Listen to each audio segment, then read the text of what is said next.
government obviously is looking at AI adoption to improve our ecosystem, which impacts the society maximum. Now, which are these three?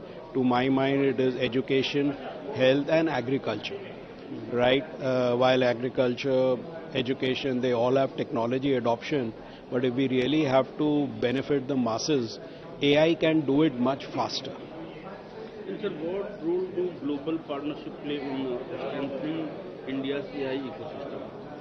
See, global partnerships, as it's also in the theme of the session today, is something which is imperative for any ecosystem. Today, no country can work on any area alone.